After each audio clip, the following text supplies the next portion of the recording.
भाई सभी साथियों का नमस्कार और बहुत बहुत आभार, क्योंकि जिस सभा में आके और जो अपना भय निकालना और कुछ सीखना, मैं अपने लिए बहुत बड़ी बात मानूंगा। क्या था कि लगभग 2 से 2.5 साल हो गए मैंने इस मुहिम के साथ जुड़े हुए, और 3 दिन का भी समय दिया और 7 दिन का भी दिया, 2 दिन का भी दिया और अब फिर 3 दिन का दिया। तो जो भी समय हम दे पाए उसमें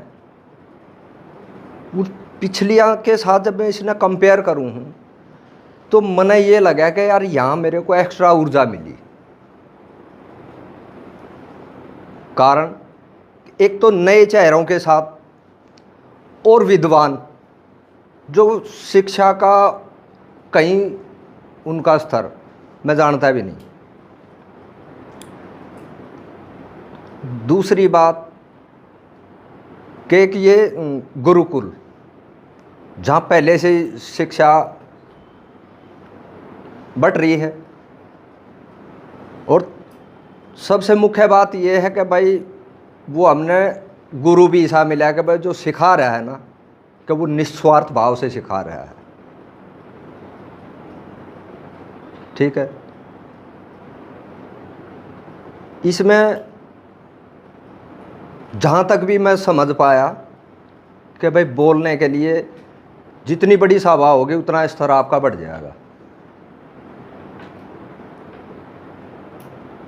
और जितने छोटे दायरे में एक आदमी से बात करना और 1000 आदमी से बात करना, बड़ा अंतर है उस बात में।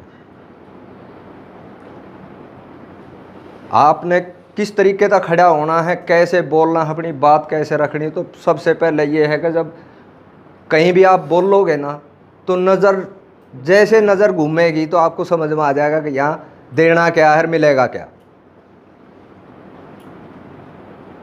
जो मैं यहाँ आके सीख पाया, और मैं तो ये मानूंगा मेरा दुर्भाग्य रहा कि एक दिन मेरे समझ लो कर्म भूमि और धर्म भूमि दोनों ही वहीं थी और मैं इस क्लास से वंचित रहा। मैं कोसता हूँ हमेशा जब कोई चीज़ छूट जाती है तो देखता हूँ कि यार पता नहीं वहाँ क्या मिलता है। लेकिन जितनी बार भी मैंने ये सभा अटेंड करी हैं, वो क्लास कह सकते हो आप उसको, वो समाज कह सकते हो, कि जितने बार भी समाज में गए हैं तो ज़रूर कोई ना कोई बिंदु सीखने को मिला। और मैं तो ये चाहूँगा कि भाई ये जितने भी हो ना, जो भी शेष जीवन है वो परमात्मा जाने, मेरे को नहीं पता, तो मैं उस हर सभा में जाके सीखूं जहाँ कुछ सिखाने का प्रयास हो रहा हो, और जिसके बदले में कुछ देना ना हो। हम स्कूल में बच्चे ने भेजे हैं जी, हमारा बालक पढ़ा या ना पढ़ा लेकिन फीस देनी वो है, और जहाँ फ्री में मिला है कुछ सीखने को तो मेरे हिसाब से तो सीखना चाहिए। और ये हमारा सबका कर्तव्य बना है कि भाई हम सीखें तो अपनी जेब में ना रखें। वो देखें कि जितना हमने सीखा है, अगर कोई हमारे से नीचे है कि जिसने ना सीखने मिला है तो हम वहाँ बता दें।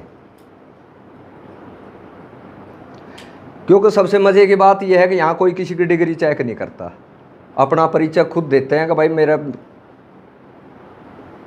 कहाँ तक की शिक्षा है, अभी तक भी है। तो मैं ये मानूँ कि भाई इस सभा में मैंने ये ना बताया कि मेरी शिक्षा क्या है। शायद आप लोगों को आश्चर्य होगा कि मैं अनपढ़ हूँ, मेरी कोई शिक्षा नहीं है, मैं वंचित रहा उससे। तो इसलिए मैंने आपको बताया कि भाई गुरुकुल में और मेरे को कुछ सीखने को मिला, शिक्षा मिली, तो इसलिए मैं अपना सौभाग्य मानता हूँ। और मैं तो यह विनती करूँगा भाई परमात्मा हमारे गुरु को लंबी आयु दे ताकि वो और आगे शिक्षित करते चलाएं। और इसी शब्दों के साथ आपसे इजाज़त चाहता हूँ। कोई जाने अनजाने कोई गलत शब्द भी निकल गया हो तो क्षमा करना। धन्यवाद।